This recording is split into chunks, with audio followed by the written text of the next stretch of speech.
네, 우리 신자들에게는 수학 공식처럼 아브라함 하면 믿음의 조상이라는 말이 바로 이렇게 이어집니다. 우리 지난 시간에 창세기 22장을 함께 나누면서 아브라함이 이삭 바치는 이야기를 통해서 아브라함의 믿음의 여정의 그 정점을 봤잖아요. 이삭을 바쳤다라는 거.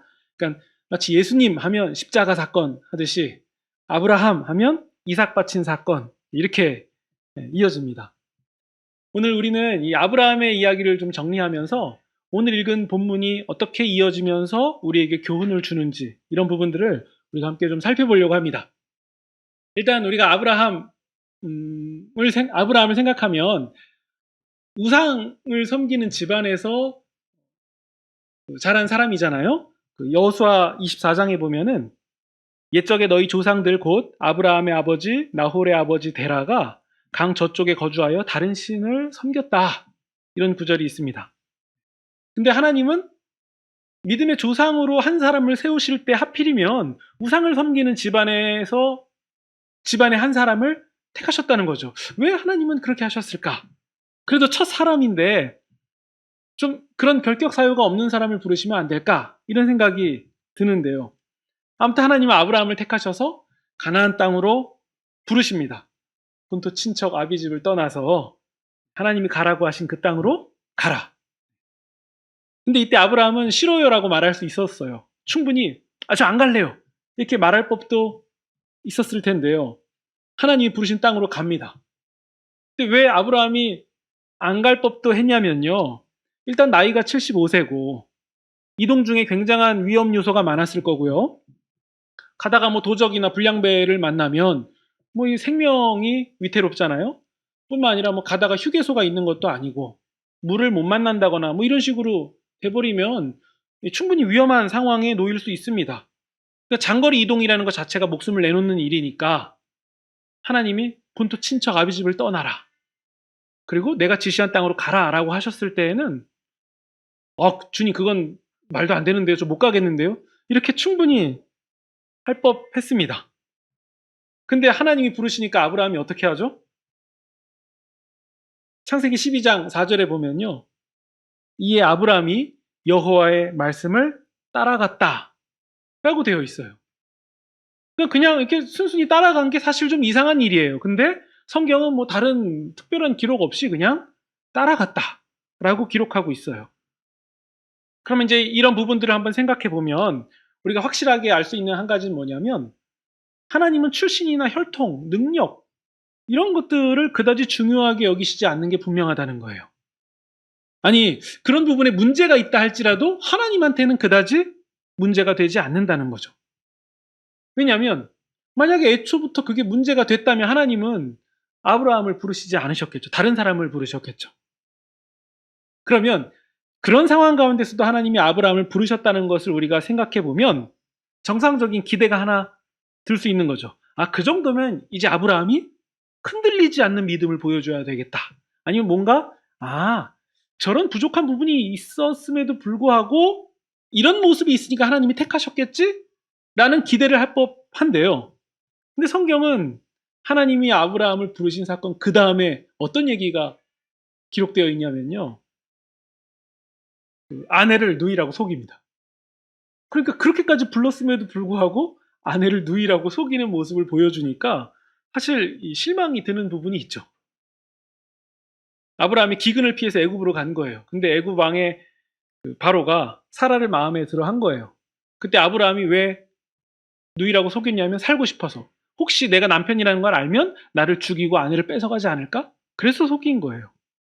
근데 이 일을 누가 수습해 주십니까? 하나님이 수습해 가세요. 그러면 이상하다.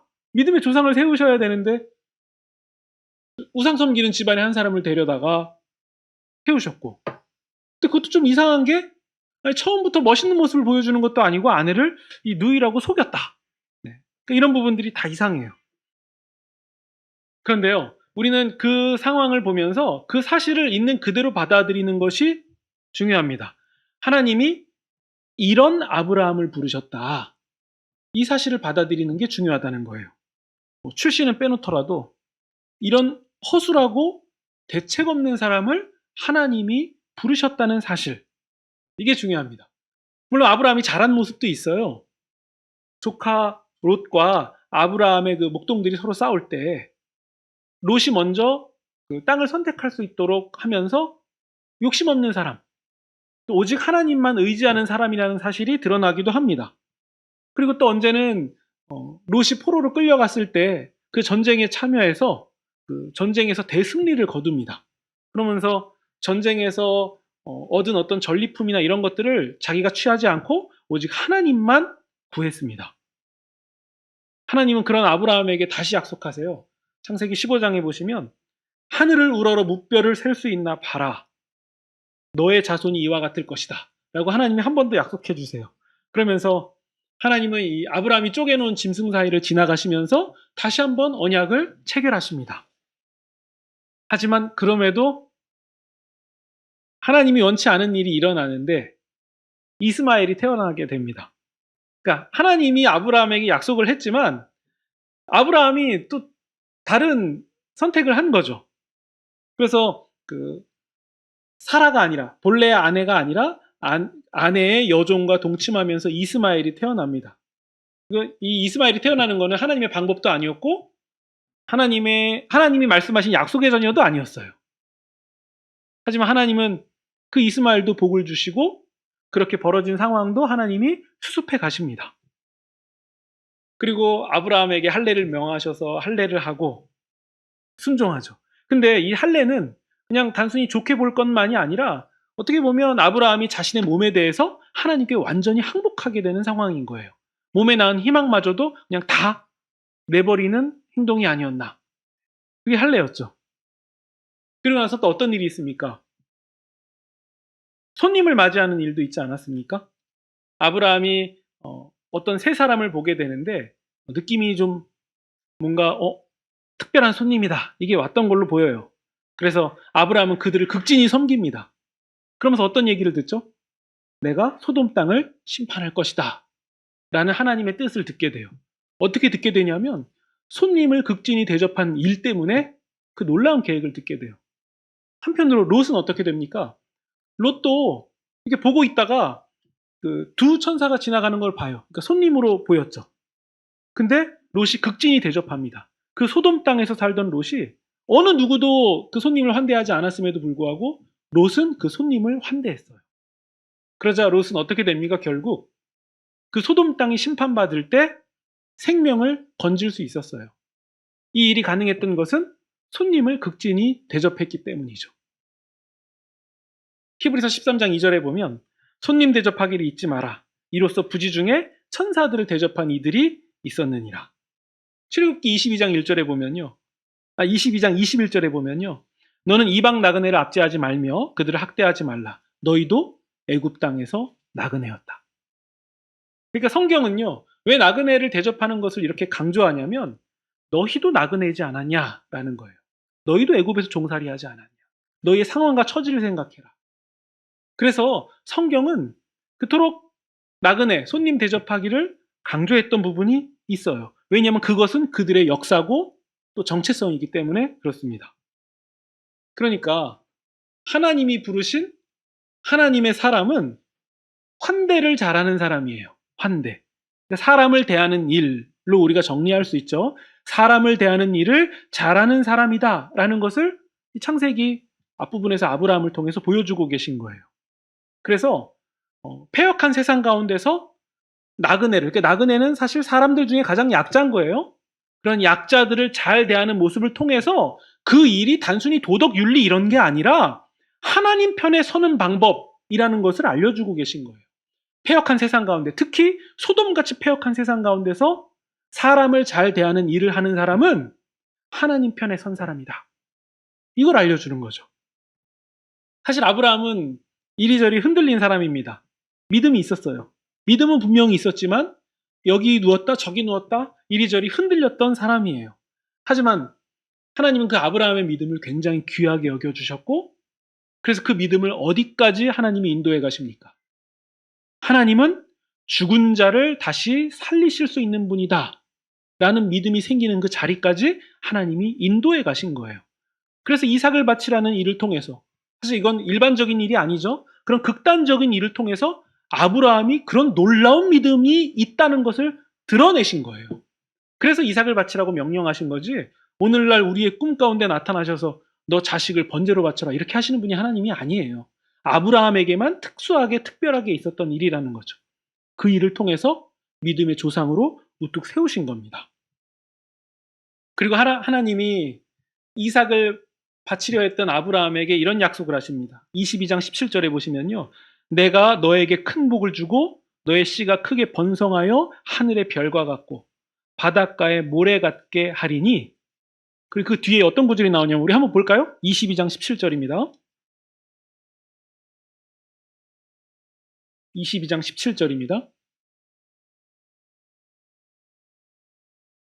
다시 읽어드릴게요. 22장 17절 내가 너에게 큰 복을 주고 너의 씨가 크게 번성하여 하늘의 별과 같고 바닷가의 모래와 같게 하리니. 뒤는 같이 읽을까요? 내 씨가 그 대적의 성문을 차지하리라. 네. 사실 이 구절을 딱 보면요. 그 창세기 그 3장에서 아담과 하와가 타락했을 때 하나님이 여자의 후손이 뱀의 머리를 밟을 것이다 라고 말씀하신 이 부분이 성취되는 듯한 모습이 보여요. 너의 씨가 그 대적의 성문을 차지하리라. 그리고 나서 이제 우리가 읽은 본문이 이어지는 거예요. 이제 노년이 된, 정말 노년이 된, 물론 노년이었지만 더 노년이 돼서 정말 끝자락이 보이는 아브라함에게 중요한 일이 하나가 남았어요. 그게 뭐냐면 아들이 결혼하는 거예요. 아직까지 이삭이 혼자였는데요. 나이가 40세입니다. 아직 자식이 없는 상황이에요. 이때 아브라함이 자신의 종을 불러요. 아마도 이 다메섹 엘리에셀이라는 종이 아닐까라고 추정하는데요. 그러니까 아브라함의 집을 굉장히 오랜 세월 동안 극진히 충성되게 섬긴 종이었어요. 보통 우리가 24장을 설교하면 이 종에게 포커스를 맞추거든요. 종이 얼마나 신실한가, 하나님 앞에 충성된 종이 되어라 라는 메시지로 가는데요. 오늘은 조금 다른 사람에게 집중해 볼게요. 네, 아무튼 아브라함이 그 종을 불러서 맹세하게 해요. 이제 내 아들 이삭을 위하여서 아내를 골라와라. 근데 이 가나안 땅 사람이면 안 돼. 내 고향으로 가서 우리 친족 중에서 데려와라 라고 얘기해요. 근데 종이 물어봅니다. 주인님 고향이면 저 하란, 갈대아 우르 그쪽 아닙니까? 그럼 굉장히 먼데 거기서 여기까지 올까요? 안 오면 어떡합니까? 이걸 혹시나 해서 물어봐요. 그러자 아브라함이 이때 굉장히 단호하게 대답을 합니다. 내 아들이 그리로 가면 안 된다. 왜 이 얘기를 하냐면 종이 마지막에 이렇게 물어보거든요. 만약에 그 어떤 여인을 만났는데 그 여인이 여기 안 오려고 하면 이삭을 데리고 가도 되겠습니까? 그러자 아브라함이 그건 안 된다고 딱 끊어서 얘기하는 거예요. 안 된다. 근데 왜 아브라함이 이렇게 단호하게 얘기했을까요? 자식하고 떨어져 사는 게 싫어서요? 아니에요. 하나님이 약속하신 부분이 있잖아요. 이 땅을 너와 너 후손에게 준 거잖아요. 근데 이삭이 다른 땅으로 가버리면 어떻게 되죠? 하나님의 약속에 신실하지 못하게 되는 거예요. 그러니까 그 일은 절대 안 된다라고 딱 끊는 거예요. 그러면서 어느 정도까지 얘기하냐면요. 만약에 그 여인이 여기에 오지 않는다고 하면은 너는 네 할 일을 다 한 거야. 나에게 한 맹세에서 자유로워도 돼. 라고 얘기해 줍니다. 그러니까 이삭이 이 땅을 떠나면 안 되는 일인 거죠. 근데 사실 종이 물어봤을 때는 이유가 있었을 거예요. 일반적으로 상식적으로 생각할 때 그 먼 곳에서 여기까지 단순히 시집 가세요 라고 말했을 때 올 사람이 없을 것 같다는 거예요. 그러니까 그런 마음으로 물어본 거죠.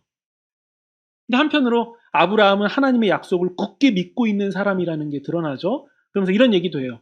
하나님의 사자가 앞서서 일을 행할 거야. 모든 일을 잘 순조롭게 진행하게 하실 거니까 가라 라고 얘기합니다. 그러니까 흔들리지 않는 아브라함의 믿음이 보이는 거예요. 이때 종이 먼 길을 떠납니다. 그러면서 메소포타미아 지역의 나홀의 성이라는 곳에 도착하게 되는데요. 나홀의 성에 살고 있는 나홀이에요. 나홀이 살아서 나홀의 성이라고 했는지 모르겠지만 나홀의 성에 나홀을 만나는데요. 나홀은 아브라함의 동생이에요. 우연히 그렇게 이르게 된 걸로 보여요. 물론 우리가 볼 때는 우연히 도착한 것 같지만 하나님이 인도해 가셨던 거죠. 근데 아브라함 종이 거기서 기도를 합니다. 12절을 보시면요. 하나님, 오늘 일이 순조롭게 되기를 원합니다. 내 주인 아브라함에게 은혜를 베풀어 주십시오. 정말 신실한 종이 맞죠? 이렇게 기도를 합니다. 내 종에게 은혜를 베풀어 주십시오. 근데 그때 우물가 곁에 서 있는데 그 시간이 동네 여인들이 우물을 기르러 나올 무렵이었어요.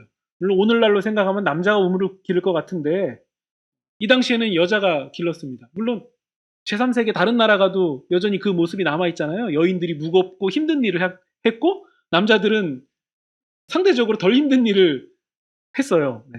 하기도 하더라고요. 보니까요. 근데 이 물동이를 이고 물을 깃는 게 이게 굉장히 어려운 일인데 힘든 일인데 어쨌든 여인이 이 일을 해요. 이때 그 종이 가만히 상황을 보고 있는데 굉장히 아리따운 여성 한 분이 나타난 거예요. 리브가입니다. 근데 이 종이 어떤 기도를 하냐면요. 제가 한 여인에게 물을 달라고 요청할 건데 그 여인이 내가 데리고 온 열필의 낙타에게도 물을 주면 하나님이 이 사람이라고 사인 주신 걸로 알겠습니다. 라고 기도를 해요.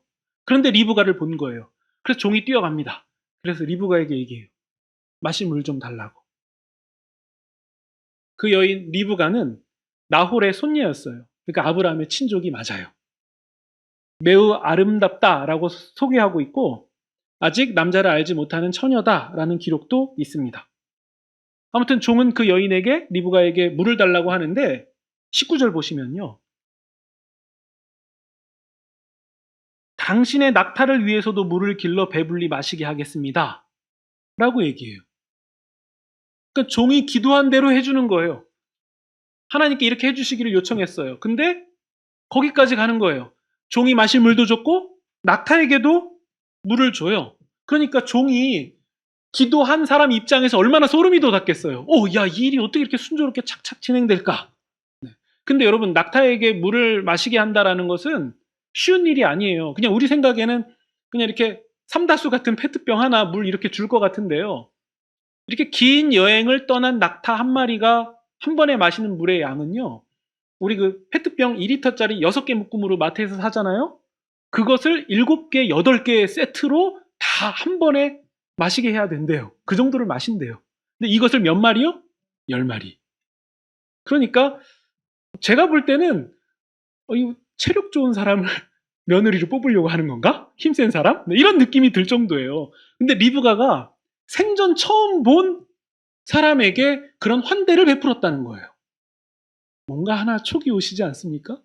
생전 처음 본 사람에게 그 정도, 너무 과잉일 정도의 친절을 베푸는 거예요. 물을 기르는 건 다 떠다 놓은 거 이렇게 정수기 물 틀어주듯이 하는 게 아니라 부어주면은 또 가서 떠와야 되고 또 가서 떠와야 되고 이 일을 해야 된다는 거예요. 종이 깨달았죠. 야, 이것은 하나님이 지금 인도하고 계신 거다. 그래서 여인에게 얘기해요. 제가 유숙할 곳이 있습니까?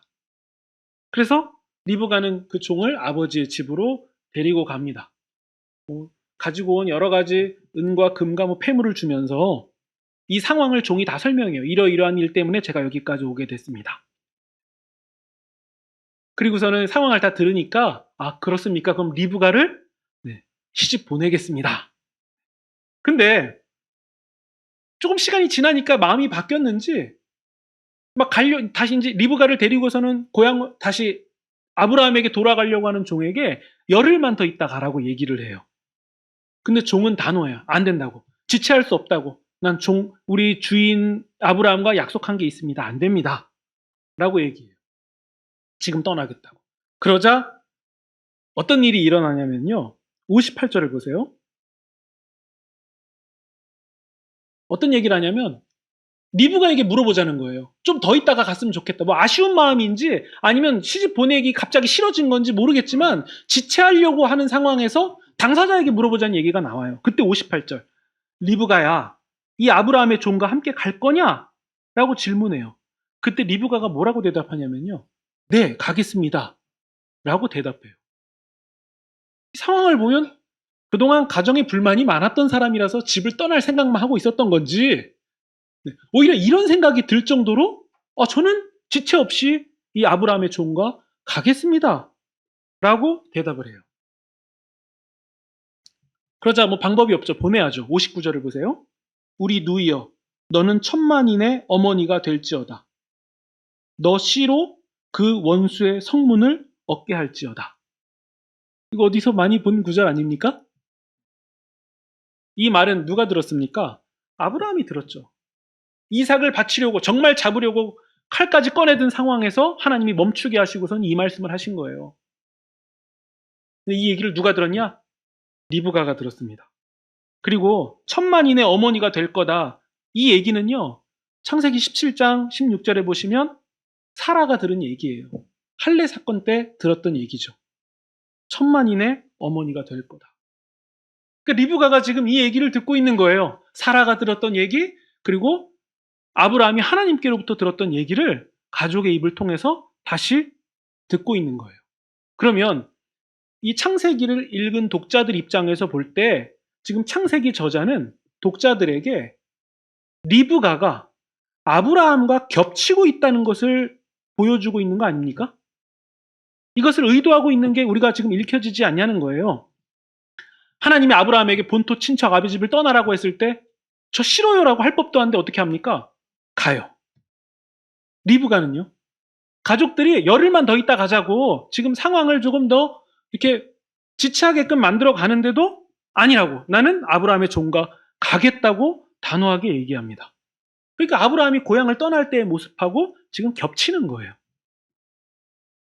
그리고 이 모든 일들은 어떻게 시작됩니까? 손님을 환대했던 리브가의 모습에서 시작되는 거 아닙니까?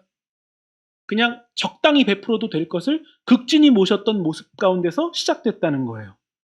이 모습 또한 이 새 천사를 환대했던 아브라함의 모습과 겹친다는 거예요. 특히 너의 씨로 원수의 성문을 얻게 할 것이다 라는 말씀은 아브라함을 죽은 자 가운데서 다시 살리시는 분이 하나님이다 라고 신앙 고백했던 그 아브라함의 믿음과 겹쳐요. 그렇다면 리브가의 모습, 그러니까 손님을 환대했던 모습과 또 즉시 떠나겠다라고 대답하는 이런 모습을 통해서 지금 리브가는 그냥 어떤 한 사람 정도가 아니라 아브라함의 믿음의 여정을 따라가는 새로운 한 사람이다. 지금 아브라함의 믿음의 연장선 가운데서 새로운 사람이 등장했다라는 것을 지금 본문은 알려주고 있는 거예요. 그래서 어떤 성경학자는 리브가에게 이런 별명을 붙여줍니다. 여자 아브라함이다. 여자 아브라함이 등장했다. 67절 보시면요.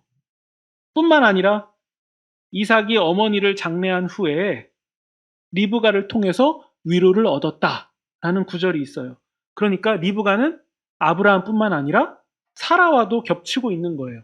많은 민족의 아버지, 많은 민족의 어머니가 될 아브라함과 사라의 약속을 이어가고 있는 사람. 그 사람이 리브가인 것을 본문에 알려주고 있는 거죠. 특히 24장은요. 67절까지 있어요. 이 방대한 이야기를 지금 세세하게 적고 있는 것은 지금 이 이야기 자체가 우리에게 시사하는 바가 있다는 거예요. 노년이 된 아브라함, 이삭을 바친 아브라함, 믿음의 절정을 보여준 아브라함을 이어서 새로운 한 사람이 등장했다. 그 사람이 리브가라는 거죠. 이삭은 누굽니까? 약속의 아들이요. 그럼 이 약속의 아들에 어울릴 만한 아내가 될 만한 사람은 누구냐? 아브라함의 믿음, 아브라함의 믿음의 여정을 이어가는 사람. 그래서 그 사람, 리브가가 택해진 거죠. 그럼 여러분, 이 사건이 우리에게 시사하는 바가 무엇입니까? 우리 또한 리브가와 같이 아브라함의 믿음을 따라갈 것을 지금 은근히 촉구하고 있는 거예요. 아브라함의 믿음을 따라간 리브가처럼, 리브가에게서 아브라함의 믿음이 보이는 것처럼 우리에게도 아브라함의 믿음이 보여져야 된다는 거죠. 따라가야 된다는 거죠. 구체적으로 무엇입니까? 아브라함이 가나안 땅으로 떠나왔듯이, 리브가가 단호하게 가나안 땅으로 가듯이 우리 또한 썩고 더럽고 쇠하는 이 땅에서 썩지 않고 더럽지 않고 쇠하지 않는 하나님의 나라로 가기를 주저하지 않는 거예요. 비록 우리는 지금 이 땅 가운데 살아가고 있지만 이미 우리의 전 인격은 하나님의 나라를 향하여서 서야 된다는 거예요. 그 모습 때문에 우리는 이 땅에서 있는 여러 가지 일들이 우리에게 그다지 영향이 없는 거예요. 왜냐? 우리는 여기를 지나갈 사람들이기 때문에 그래요. 이미 우리의 마음은 하나님 나라를 향하여서 결정했기 때문인 거죠. 그럼 이 땅에서 우리가 하나님 나라를 향하여 적극적으로 단호하게 가는 그 모습은 구체적으로 어떻게 드러나겠습니까? 사람을 환대하는 모습을 통해서 드러나는 거예요. 사람을 환대한다라는 것은 사람을 하나님 형상으로 대하는 것이라고 말씀드렸습니다. 그게 구체적으로 환대였던 거예요. 오늘날 우리도 동일한 원리로 할 수 있는 거예요. 사람을 하나님 형상으로 대하는 그 모든 것을 말합니다. 이 사람을 대하는 일을 통해서 우리는 하나님을 섬기는 거죠. 하나님을 섬기는 가장 최고의 방법, 우리가 하나님의 백성이라는 것을 드러내는 증거가 되는 가장 강력한 것은 뭐냐면 우리가 사람을 어떻게 대하느냐, 그것과 직결되어 있다는 거예요. 지금 도덕, 윤리 명령이 아니에요. 하나님을 최고로 섬기기 위해서 사람을 대하는 일에 집중하는 거죠. 베드로는 이 믿음의 여정을 믿음의 결국 곧 영혼 구원에 이르는 길이라고 말했습니다. 우리는 영혼 구원을 받은 자로 또 구원의 길을 가는 자로서 중요하게 여겨야 될 것이 분명해집니다. 사람을 하나님 형상으로 대하면서 하나님 뜻대로 살아가기를 주저하지 않는 거예요. 세상과 하나님의 뜻이 충돌할 때에 기꺼이 하나님의 뜻을 주저하지 않고 선택하는 거예요. 그리고 끝날에 예수님이 다시 오시는 그날에 죽은 사람을 다시 부활하게 하실 하나님을 믿고 이 삶의 여정을 가는 거예요. 그것이 아브라함의 믿음입니다. 그리고 또 하나, 지금 내 삶 가운데 일어나는 어떠한 악이라고 할지라도 이 모든 것을 하나님이 선으로 바꾸신다라는 이 믿음을 가지고 가는 것이 아브라함의 믿음을 따라가는 겁니다. 물론 우리의 믿음의 여정은 흔들릴 수 있어요. 아브라함이 보여준 것처럼 흔들릴 수 있습니다. 아브라함이 헛발질했던 것처럼 우리도 그럴 수 있고요. 우리도 시궁창에 발이 빠져서 이게 안 빠지니까 고생할 수도 있습니다. 아브라함이 대책 없고 허술한 사람이었던 것처럼 우리 또한 그럴 수도 있다는 거예요. 우리 또한 출신도 상황도 아무것도 준비가 안 된 사람이기 때문에 우리도 그럴 수 있다는 거예요. 하지만 하나님이 그런 아브라함을 인도하셨듯이 하나님이 지금 우리와 함께하고 계시기 때문에 우리는 안전하다라고 고백할 수 있습니다. 리브가가 여자 아브라함이 돼서 이삭과 함께 아브라함의 언약을 이어갔듯이 우리 삶에서 우리도 믿음을 가지고 이 여정을 가고 있는 것 자체가 매우 귀한 일입니다. 하나님이 그런 믿음을 가지고 가는 우리, 물론 그 믿음이 초라할 수 있지만, 연약하고 작을 수 있지만 그 믿음마저도 가지고 가고 있는 우리와 아브라함을 이렇게 포개 놓을 것이 분명합니다. 하나님이 그렇게 하시기 때문에 우리에게 소망이 있는 거죠. 그래서 우리도 오늘날의 아브라함으로 부름받았다라는 사실을 기억하시면서 믿음의 결국 곧 영혼 구원을 향해서 힘있게 나아가는 이 삶을 여러분 스스로가 여러분에게 독려하시기 바랍니다. 그리고 또 함께 주일날 서로 만나면서 성도들 사이에서 성도들에게 함께 독려하고 격려하시기 바랍니다. 지금 잘 가고 있다고, 믿음을 포기할 이유가 없다고, 지금 하나님이 우리를 아브라함의 믿음과 함께 같이 포개고 계신다고. 그래서 우리가 갈 때 반드시 하나님의 인정과 하나님의 세우심을 우리가 끝날에 경험하게 될 것입니다. 그래서 이 소망을 가지고 힘있게 나아가시는 저와 여러분이 되시기를 주님의 이름으로 축원드립니다.